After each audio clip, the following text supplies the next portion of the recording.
할렐루야. 아멘. 복되고 은혜로운 주일날 또 예배로 함께하는 여러분들을 우리 주 예수님의 이름으로 환영하고 또 축복합니다. 다들 아침 식사를 하셨나요? 아침밥 먹었나요? 먹었죠. 아멘하고 먹으면 더 맛있고 더 건강해집니다.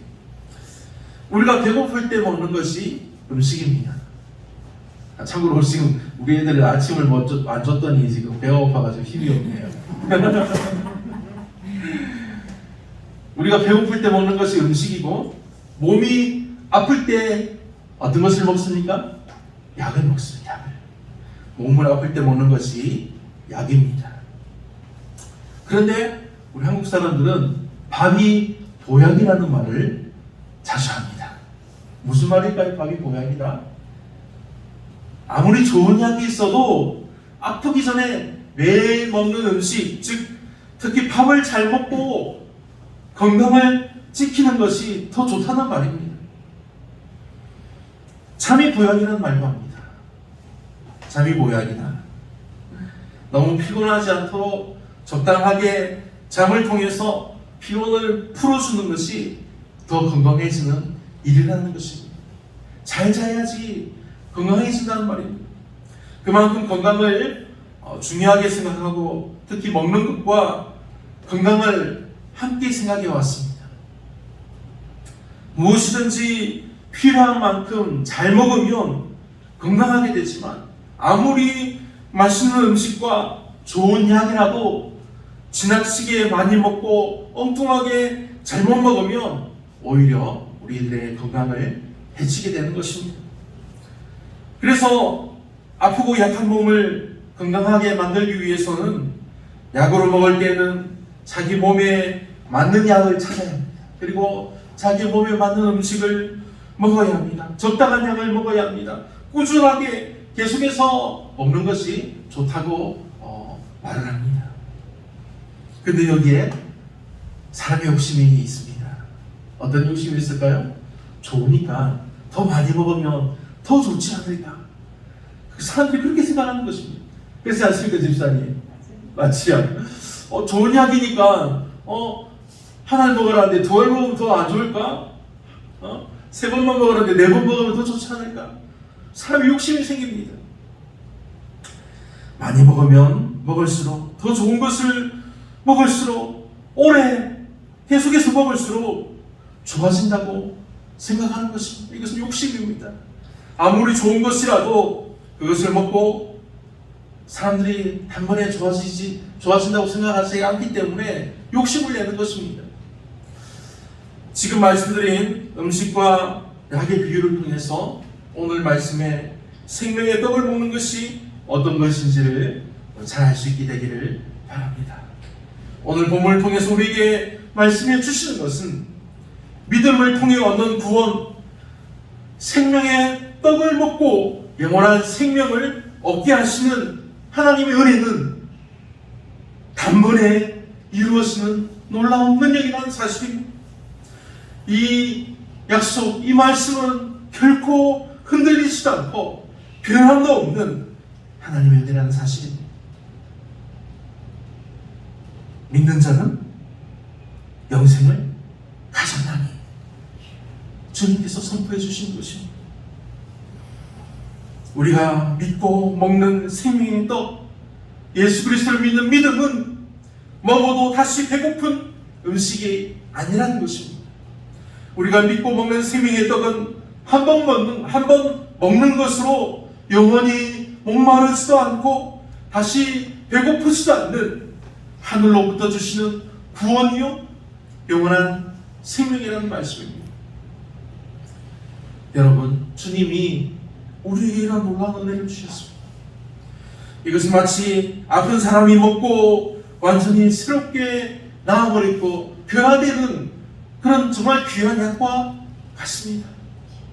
하지만 주님은 이것을 약이라고 말씀하지 않았습니다. 이것을 죄악에서 이롭게 변하게 되는 약이 아니라 생명을 얻게 하는 떡이라고 말씀하셨습니다. 무엇과도 비교할 수 없는 생명을 얻게 하는 살아있는 떡이라고 말씀하셨다는 사실입니다. 그런데 우리는 몸에 배인 습관으로 인해서 이 영원한 생명의 떡을 한 번 먹는 것에 만족하지 않습니다. 먹고 또 먹고 계속해서 먹어야 한다고 생각합니다. 물론 우리가 이 성경 말씀을 듣고 또 듣고 계속 듣는 것이 중요합니다. 그러나 하나님의 은혜는 단번에 우리에게 이루어진 것입니다. 분명한 것은 예수를 믿는 믿음으로 생명의 떡을 먹은 자는 이미 죄인이 아니요 의인이 되었음을 하나님께서 선포하여 주셨다는 사실입니다. 그리고 예수님이 십자가를 통해서 이것을 확증해 주셨습니다. 그런데 사람들은 믿지 못합니다. 사탄이 계속해서 의심하게 만듭니다. 그봐 너 똑같은 죄를 또 지었지. 그봐 계속해서 마음속에 미워하는 마음이 생기지. 너 해야지 영원한 생명이 없다는 증거야 하면서 마귀가 이간질합니다. 의심하게 만듭니다. 믿지 못하게 하는 것입니다. 하나님은 이러한 시험도 소용없도록 보혜사 성령님을 우리 믿는 자들에게 보내주셔서 날마다 우리 마음속에 증언하여 주십니다. 너는 하나님의 사랑하는 자녀라. 이 사실은 결코 변함도 고침도 없다는 사실입니다.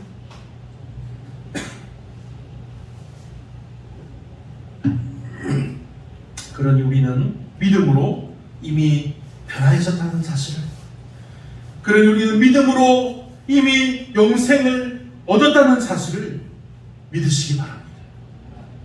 믿는 자는 이미 영생을 가졌다는 결코 변하지 않는 말씀, 주님의 약속의 말씀이 저와 여러분, 주 예수를 믿는 우리에게 주어진 것입니다. 할렐루야. 아멘. 주님이 주시는 생명의 떡은 세상의 것처럼 먹고 사라지는 것이 아닙니다. 한번 먹고 지나면 배가 고파서 또 먹어야 하는 세상의 떡과 다릅니다. 우리 주님이 주시는 생명의 떡은 영원히 배고프지 않게 하시는 생명의 떡입니다. 주 안에서 사랑하는 여러분, 기억하시기 바랍니다. 주님이 주시는 떡은 영원히 샘솟게 하시는 생명의 떡입니다. 얻으시기 바랍니다. 주님이 주시는 떡은 영원히 살게 하시는, 영생을 얻게 하시는 떡입니다. 믿기만 하면, 믿음으로 먹기만 하면 이미 영생을 얻었고 우리는 이미 변화하셨다는 사실입니다.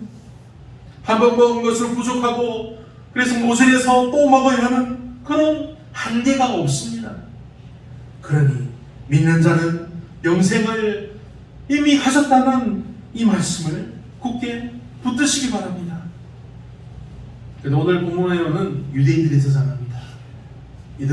이들은 예수님의 말씀을 온전히 붙들지 못합니다. 분명 이 유대인들은 예수님을 정말 만나고 싶어 했습니다. 이곳저곳을 헤매고 바다를 건너갔다가 다시 건너오며 정말 예수님을 간절히 찾아서 헤매고 다녔던 바로 그 사람들입니다.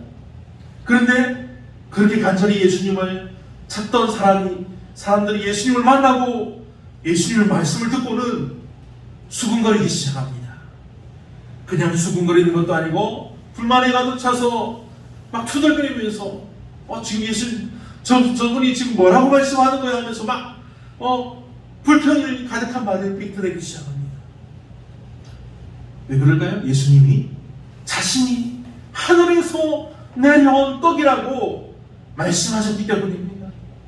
41절 말씀입니다. 자기가 하늘에서 내려온 떡이라 하심으로 유대인들이 예수에 대하여 수군거려.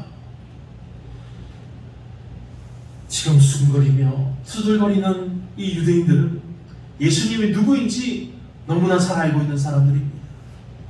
아마도 예수님의 이웃이나 먼 친척이나 주변에 살던 사람이었는지 모릅니다. 그래서 그들은 예수님이 누구인지 너무 잘 알고 있습니다.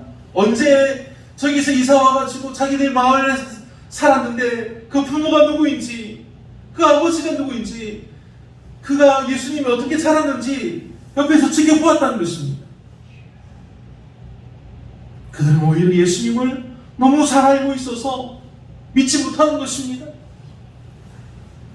그들이 화를 내고 수군거리는 이유는 예수님께서 자신을 하늘에서 내려온 떡, 하나님과 동등한 위치에 올려놓는 말씀을 듣고 그것을 누구보다 잘 이해했기 때문입니다. 수많은 유대인들이 예수님을 믿지 못하고 지금도 예수님을 그리스도로 인정하지 않는 이유 중에 하나가 바로 이것입니다. 예수님이 어떤 출생인지 알고 그가 진정 사람의 아들로 모태 어머니에게서 태어나서 사람으로 살았던 것을 알고 있었기 때문에 하나님의 아들 육신으로 오신 예수님을 믿지 못하는 것입니다. 그것을 거부하는 것입니다. 그래서 그들은 예수님이 자신을 하늘에서 내려온 생명의 떡이라고 말씀하신 것을 듣고 거부하는 것입니다. 이해하지 못하고 인정하지 못하는 것입니다. 이러한 사람들의 수군거림과 불평과 화내며 외치는 소리, 42절 말씀입니다. 이르되 이는 요셉의 아들 예수가 아니냐? 그 부모를 우리가 아는데 자기가 지금 어찌하여 하늘에서 내려왔다 하느냐? 이런 그들의 불만과 믿음 없음을 향해서 예수님은 말씀해 주십니다. 이 말씀 예수님의 대답이면서 선언이십니다. 43절로 44절 말씀입니다. 예수께서 대답하여 이르시되 너희는 서로 수군거리지 말라. 나를 보내신 아버지께서 이끌지 아니하시면 아무도 내게 올 수 없으니 오는 그를 내가 마지막 날에 다시 살리리라. 아멘.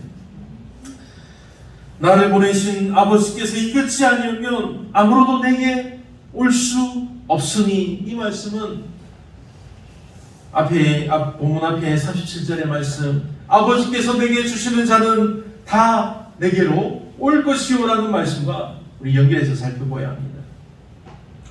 모든 사람이 내게로 올 수 있지만 아버지께서 이끌지 않으시면 올 수 없다는 말씀입니다. 어려운 표현이지만 이것이 구원의 비밀한 부분입니다. 주님께로 오긴 왔으되 주를 믿지 않으면 구원도 없고 부활도 없다는 사실입니다. 주님께로 오긴 왔으되 믿음으로 먹지 않으면 영원한 생명을 얻지 못하고 그의 영광에도 참여하지 못한다는 말씀입니다. 이것을 45절부터 48절 말씀을 통해서 밝히 말씀해 주십니다. 이 말씀을 들을 때 성령께서 저희 여러분의 마음에 빛을 비춰주시기를 바랍니다. 선지자의 글에 그들이 다 하나님의 가르치심을 받으리라 기록되었은즉 아버지께 듣고 배울 사람마다 내게로 오느니라. 이는 아버지를 본 자가 있다는 것이 아니니라. 오직 하나님께서 온 자만 아버지를 보았느니라. 진실로 진실로 너희에게 이르노니 믿는 자는 영생을 가졌나니 내가 곧 생명의 떡이니라. 아멘. 함께 따라해 볼까요? 믿는 자는 영생을 가졌나니. 아멘. 믿는 자는 영생을 이미 가졌다고 예수님이 선포해 주시는 것입니다. 믿는 자는 영생을 가지게 될 것이다가 아닙니다. 너희는 믿음으로 영생을 가지게 될 것이니 이렇게 하라가 아닙니다. 믿는 자는 이미 영생을 소유한 사람이라는 사실을, 이미 영생을 가졌다는 것을 예수님께서 선포해 주신 것입니다. 오늘 말씀을 시작할 때 먹는 것으로 이를 보았습니다. 예수님께서 떡을 먹는 비유를 통해서 복음을 전하신 이유가 무엇일까요? 당시 가장 급박한 삶의 문제가 먹는 것이었기 때문에, 먹지 못해서 굶주리고 있는 사람들이 너무 많았기 때문입니다. 당시 사람들이 가장 중요하게 생각하는 문제가 바로 이 먹는 문제였기 때문에 먹는 것을 가지고 말씀해 주셨습니다.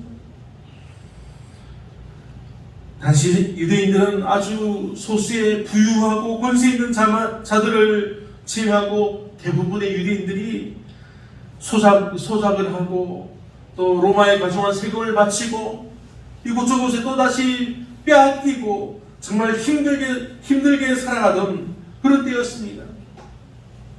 하루에 밥 한 끼 먹는 것이 너무 힘든 때입니다. 너무 힘들었습니다. 그렇게 힘들고 소망이 없던, 배고프고 굶주리던 그들에게 예수님이 찾아오셔서 오병이어의 놀라운 이적을 베푸시고 그들을 배불리 먹이셨습니다. 그 놀라운 경험을 한 사람들이 예수님을 찾아다닙니다. 그들에게 예수님은 다시 배고파질 떡이 아니라 영원히 배부르게 하는 떡, 하늘에서 세상에 생명을 주는 떡을 하나님이 너희에게 주신다고 말씀하자 사람들이 반짝하게 구합니다. 주여, 이 떡을, 그 떡을 항상 우리에게 주소서. 이때 그들은 예수님을 주님이라고 하며 주여, 이 떡을 항상 우리에게 주소서, 주님이라고 부르며 믿음을 고백하는 것 같습니다. 그러나 그것은 믿음의 고백이 아니었습니다. 떡을 향한 간절한 요구였습니다. 아버지께서 그들을 예수님께로 나오게 하시고 예수님께 주셨지만 그들은 예수님의 말씀을 듣고 오히려 믿음을 고백하지 못하고 수군거리며 불평합니다. 당신이 누군데 하늘에서 내려왔다고 말하느냐? 당신이 누군데 하나님과 동등함을 취하려고 하느냐 하면서 예수님께 불평을 말하는 것입니다. 하지만 이러한 사람들에게 예수님은 분명히 말씀하시며 선언해 주십니다. 믿는 자는 영생을 가져나니. 그리고 이어서 51절을 통해서 분명히 말씀해 주십니다. 나는 하늘에서 내려온 살아있는 떡이니 사람이 이 떡을 먹으면 영생하리라. 내가 줄 떡은 곧 세상의 생명을 위한 내 살이니라 하십니다. 아멘.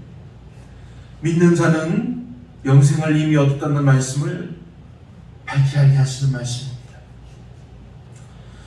영원한 생명을 얻게 하시는 하나님의 구원은 유대인들이 어떠한 종교 예식이나 예배나 종교적인 그런 행위, 그 어떤 것으로도 얻을 수 없다는 것입니다. 영원한 생명을 얻게 하는 구원은 오직 살아있는 생명의 떡이신 예수 그리스도를 믿는 믿음으로만 얻을 수 있다는 것을 말씀해 주시는 것입니다. 예수 그리스도의 십자가의 죽으심과 죽은 자 가운데서 부활하신 사건을 믿는 믿음을 통해서 우리도 주와 함께 죽었고 또한 이제 주 안에서 주와 함께 부활하는 구원의 은혜, 영원하신 생명을 얻게 하신다는 생명의 말씀인 것입니다. 이것이 예수님께서 자신의 살과 피를 주셔서 먹게 하시는 살아있는 떡, 영원히 살게 하시는 생명의 떡에 대한 말씀입니다.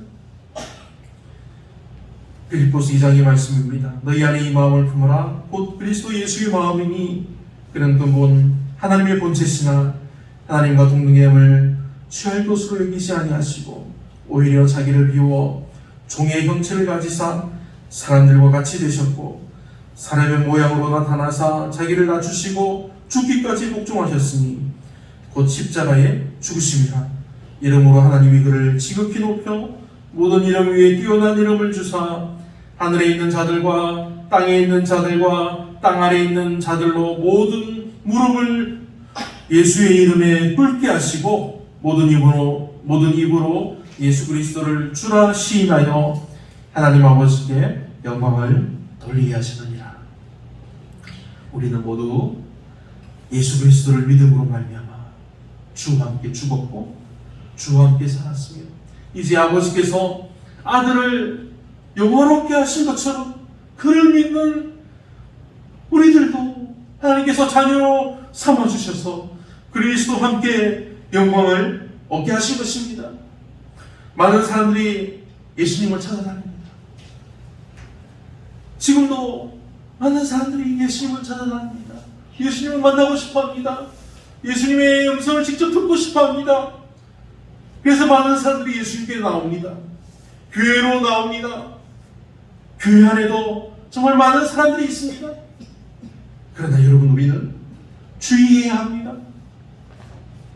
히브리서 11장 6절의 말씀입니다. 믿음이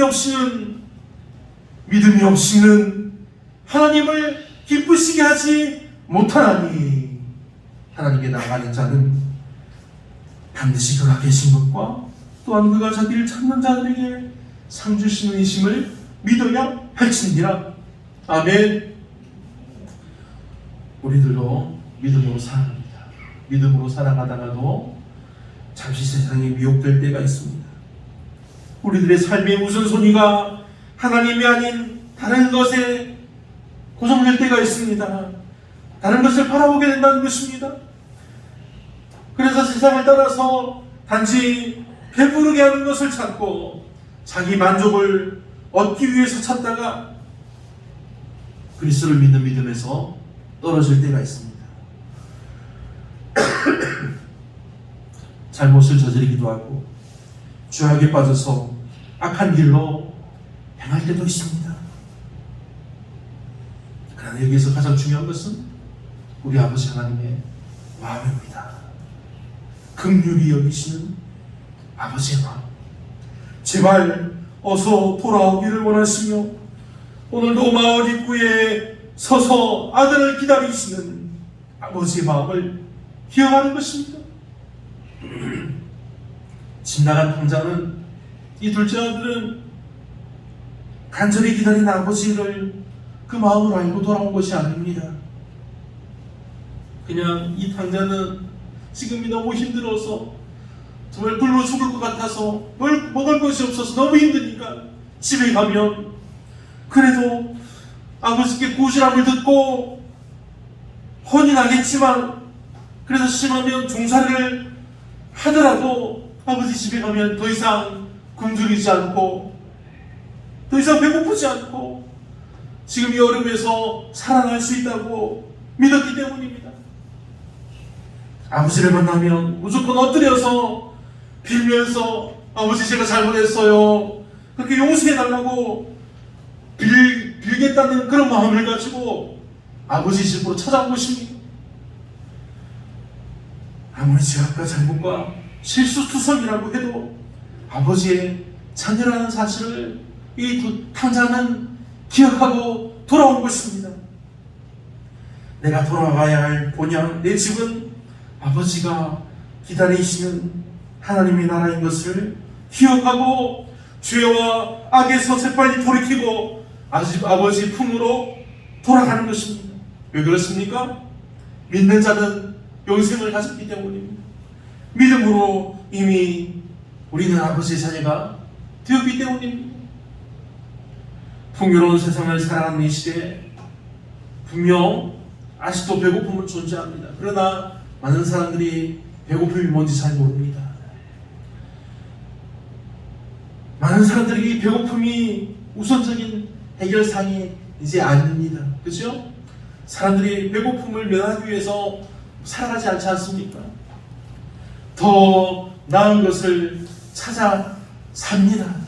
주거 문제, 더 좋은 집, 더 화려한 집을 찾습니다.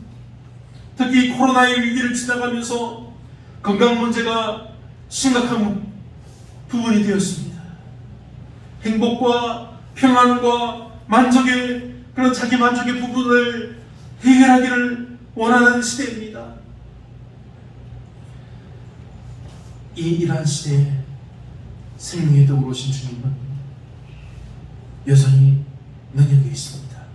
여전히 주님의 말씀은 은혜롭습니다. 왜냐하면 주님의 말씀은 우리 생명을 영원히 살게 하는 구원의 말씀이기 때문입니다.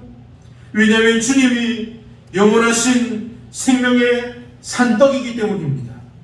왜냐하면 생명의 산떡인 주님께로 오면 결코 줄이지 아니하며 주를 믿는 자는 영원히 목마르지 않는 변함없으신 변함이 없으신 영원한 생명의 길이기 때문인 것입니다.